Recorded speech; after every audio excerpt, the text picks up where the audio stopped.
Last class में हम लोगों ने राउल्ट के नियम के बारे में अध्ययन किया था, जो कि द्रव्य विलयनों के वाष्पदाब के लिए था। आज का जो हमारा वीडियो है वही राउल्ट नियम के आधार पर विलयनों को दो भागों में बांटा जाता है। वही दो भाग के बारे में आज हम लोग अध्ययन करेंगे। उसका पहला भाग का नाम है आदर्श विलयन और दूसरा भाग का नाम है अनादर्श विलयन, अर्थात ideal solutions and non ideal solutions. तो हम लोग इन दोनों के परिभाषा पढ़ेंगे, इनके गुण पढ़ेंगे और इनके कुछ उदाहरण पढ़ेंगे। बहुत ज्यादा इंपॉर्टेंट है क्योंकि आपके जो बोर्ड एग्जाम में इससे बहुत सारे क्वेश्चन आए हुए हैं। तो आप लोग बिल्कुल अच्छी तरह इसको देखेंगे और इस पर अपना VVI का अगर लगाना हो तो आप लगा सकते हैं। बहुत ज्यादा इंपॉर्टेंट। राउल्ट के नियम के आधार पर सॉल्यूशंस को दो भागों में बांटा जाता है, ideal and non ideal solution. तो अब आप पहले जान लीजिए राउल्ट का नियम क्या होता है। तो कल ही आप लोगों ने पढ़ा था, मैं उसको फिर रिवीजन करवा देता हूँ। राउल्ट के नियम में हम लोगों ने एक ये बनाया था, आलेख बनाया था, जिसमें हम लोगों ने देखा था कि यहाँ पर ये था x1 बराबर 1 और x2 बराबर यहाँ 0 था, और यहाँ पर हमारा क्या था, x1 बराबर 1 2 नहीं 0 और x2 बराबर कितना था 1 था। यहाँ से यहाँ तक x2 का मान बढ़ रहा था और ये जो हमारा था वो था वाष्प दाब। ठीक है, तो हम लोगों को दो बिंदु प्राप्त हुआ था। एक बिंदु 1 के लिए प्राप्त हुआ था जो कि P01 था, और जो दूसरा बिंदु था वह था P02 था। तो आपको पता होगा P01 थोड़ा छोटा था, कम था, और P02 क्या था, बड़ा था। अब इसको हम लोग इससे मिला देते हैं 1 2।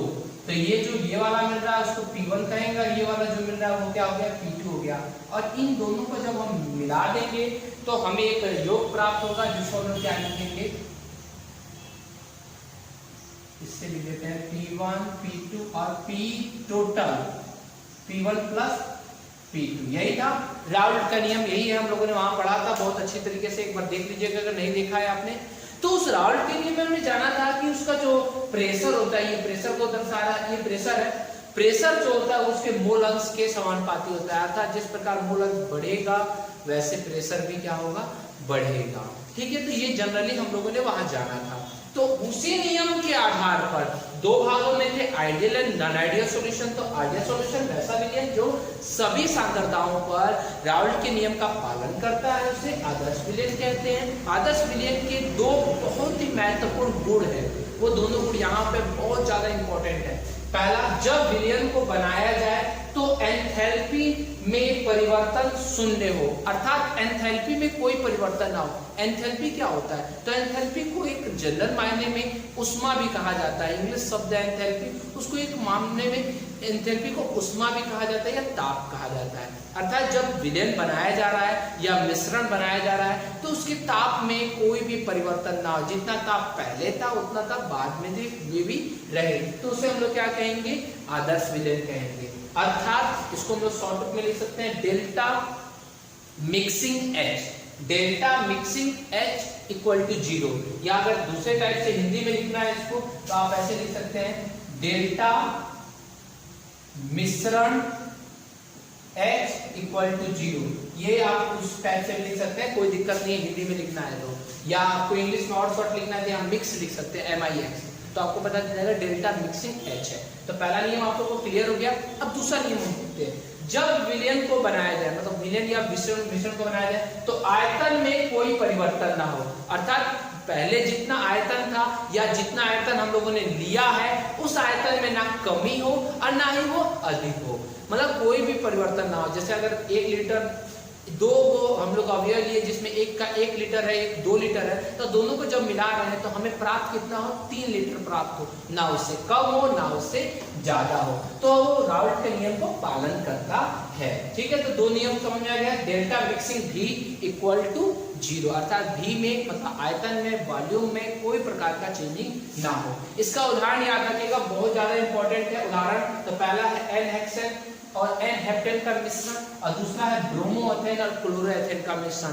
यह आपका उदाहरण आया हुआ क्वेश्चन है, बहुत ज्यादा इंपॉर्टेंट है। ठीक है, तो अच्छी तरह से इसको बना लीजिए। अगर बगल में आपको बनाना है तो ये बना सकते हैं, वैसे ज्यादा इसकी जरूरत नहीं है, आपने पिछले वाले टॉपिक में बनाया था। बस आप याद रखिएगा आदर्श विलयन क्या है, इसको उतार लीजिए, तब हम लोग अनादर्श विलयन के बारे में देखेंगे। चलिए स्टूडेंट्स, अब हम नेक्स्ट देखते हैं। नेक्स्ट हमारा है अनदर्स विलियन अर्थात नॉन आइडियल सॉल्यूशंस। ठीक है, ये भी बहुत ज्यादा इंपॉर्टेंट है, इससे भी आगे क्वेश्चंस आए हुए हैं। तो ऐसा विलियन जो सभी सांद्रताओं पे राउल्ट के नियम का पालन नहीं करता है, जैसे उसका अपोजिट नहीं करता है, उसे अनादर्श विलियन कहते हैं। अनादर्श विलियन के गुण, तो इसके क्या गुण हैं? तो पहला नंबर वही उसी का अपोजिट, जब विलियन को बनाया जाए तो एंथैल्पी में परिवर्तन हो, अर्थात ऊष्मा में परिवर्तन हो, ऊष्मा में कोई ना कोई चेंजिंग आए। चेंजिंग दो प्रकार से हो सकता है, एक वह ज्यादा हो सकता है, एक क्या हो सकता है? कम हो सकता है। अर्थात delta mixing H not equal to 0, अर्थात वह 0 के बराबर नहीं है, 0 से अधिक हो सकता है या 0 से कम हो सकता है, दो प्रकार हो सकता है। अब नेक्स्ट है, जब विलियन को बनाया जाए तो आयतन में परिवर्तन हो, अर्थात उसका वॉल्यूम बढ़ भी जाए या कम भी हो सकता है। ठीक है, जैसे अर्थात डेल्टा मिक्सिंग भी इज नॉट इक्वल टू 0। यहां तक तो आप लोग को समझ में आ गया। अब बात आती है कि यहाँ दो प्रकार हो सकता है, एक वह बढ़ सकता है, एक वह घट सकता है। अर्थात अनादर्श विलियन के दो प्रकार हो सकते हैं, एक धनात्मक विचलन जिसमें 0 से बढ़ रहा है, और एक ऋणात्मक विचलन मतलब जिसमें घट रहा है। अर्थात धनात्मक विचलन कैसा? ऐसा अनादर्श विचलन जिसका जो दाब है, आंशिक दाब जो है वह राउल्ट के नियम के दाब से अधिक हो जाता है, तो उसे धनात्मक विचलन कहते हैं। अर्थात ये जो नियम है, यहाँ पे हमारा जो बना है, ये पार्ट बना है, यहाँ बनाया गया है, देख रहे हैं आप लोग। इस पार्ट में इससे हमेशा वो क्या हो जाए? अधिक हो जाए। अधिक का मतलब इधर से ऊपर अधिक हो सकता है, इधर से इसका अधिक हो सकता है, या इधर से अधिक हो सकता है, यही ना अधिक हो सकता है। नहीं, इसके बारे में हम लोग अच्छी तरह परिभाषा के साथ अगले टॉपिक में पढ़ेंगे। अधिक का मतलब यहाँ पे क्या हो रहा है कि ऊपर से अधिक, इधर से ये वाला पार्ट अधिक हो गया, इधर से ये वाला पार्ट क्या हो गया? अधिक हो गया, तो उससे हम लोग क्या कहेंगे? धनात्मक विचलन। और ऋणात्मक विचलन क्या हो जाएगा? उसका मेन जो ये डंडा है, ये वाला मेन डंडा, उससे कम हो जाना, यहाँ पे भी कम हो जाना, या यहाँ पे भी कम हो जाना, वो हमारे ऋणात्मक विचलन होगा। अर्थात उसमें जो भी राउल्ट का नियम है वह राउल्ट के नियम का अपोजिट मतलब माइनस में काम करे, अर्थात जो उसका दाब है हमेशा दाब राउल्ट के नियम के दाब से कम आए, तो वो हमारा कौन सा विचलन होगा? ऋणात्मक विचलन होगा। तो इसके बारे में हम कुछ बात देखेंगे। मैंने यहाँ पे उदाहरण के लिए दोनों को अलग अलग कर दिया था, बहुत ज्यादा इंपॉर्टेंट है। पहला है एथेनॉल और एसीटोन का मिश्रण। एथेनॉल और एसीटोन का जो मिश्रण होता है वह अनादर्श विचलन, अनादर्श विलयन के धनात्मक विचलन का उदाहरण है। दूसरा है कार्बन डाइसल्फाइड CH2 का एसीटोन के साथ में मिश्रण। ये दोनों जो है धनात्मक विचलन का उदाहरण है। दूसरी तरफ ऋणात्मक विचलन का उदाहरण है फिनॉल और एसीटोन का एनिलीन का मिश्रण, और क्लोरोफॉर्म और एसीटोन का मिश्रण। बहुत ज्यादा इंपॉर्टेंट है दोनों, इसलिए आप इसके एग्जाम्पल को बहुत ज्यादा अच्छी तरीके से देखेंगे, बहुत ज्यादा इंपॉर्टेंट है। ठीक है, तो यहाँ हम लोगों ने क्या देखा? अनादर्श विलयन और आदर्श विलयन। आदर्श विलयन क्या है?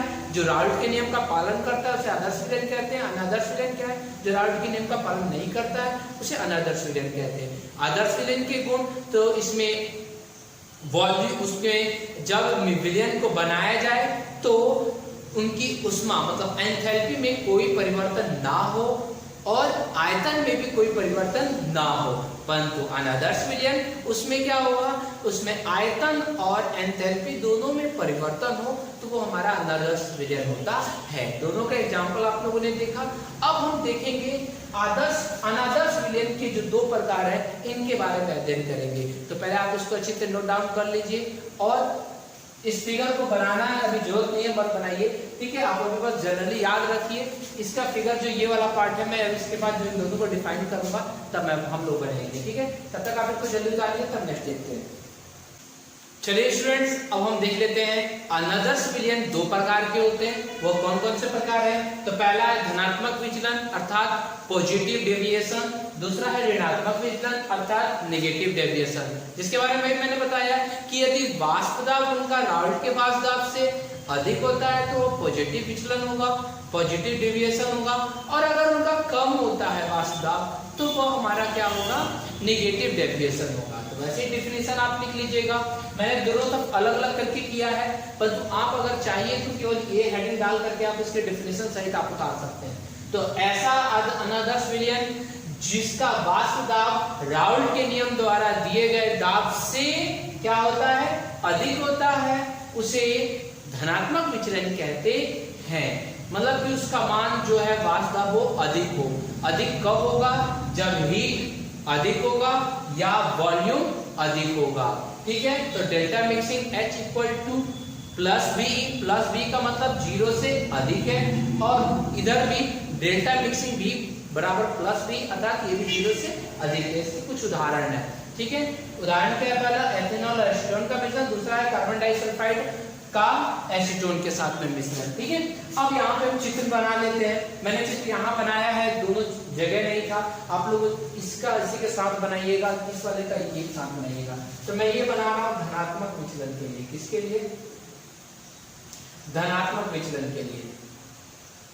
फिगर 1 है धनात्मक विचलन। ठीक है, और ये जो फिगर होगा हमारा वो होगा हमारा ऋणात्मक विचलन। चलिए देखते हैं, हम लोग फिगर बी है ये। फिगर 1 में देखते हैं, तो राउल्ट के नियम के अनुसार तो हम लोगों ने देखा कि P टोटल बराबर P1 प्लस P2, दोनों का ये P टोटल होगा, यही पढ़ा था। परंतु जब अनादर्श विलयन होता है तो उसमें धनात्मक विचलन में वाष्प दाब हमेशा राउल्ट के नियम द्वारा दिए गए वाष्प दाब से अधिक होता है। अधिक का मतलब कैसे अधिक होगा, तो अगर वाष्प दाब इसकी बात की जाए तो ये किसका वाष्प दाब है, तो ये P2 का है, और ये किसका है, 1 का। तो P1 का और P2 का दोनों का वाष्प दाब क्या हो जाएगा, अधिक हो जाएगा। तो 1 का वाष्प दाब अधिक कैसे हुआ, तो 1 का वाष्प दाब ये रहा, अधिक हो गया। ठीक है, 2 का कैसे अधिक होगा, तो 2 का इसी टाइप से अधिक हो गया। देख रहे हैं यहाँ पर इस वाले रेखा पर ना जाकर के उससे बढ़ करके, ऊपर से बढ़ के तब जाकर के यहाँ मिल रहा है। ठीक है, इसी प्रकार से जो हमारा P टोटल है, P टोटल उसका मान भी कैसे बढ़ेगा, ऐसे ही बढ़ेगा। तो अगर ऐसा दर्शा रहा है तो उसे हम लोग क्या कहेंगे, धनात्मक विचलन कहेंगे। ठीक है, अब दूसरा देख लेते हैं ऋणात्मक विचलन। तो ऐसा अनादर्श विलयन जिसका वाष्प दाब राउल्ट के नियम द्वारा दिए गए वाष्प दाब के से क्या होता है, कम होता है।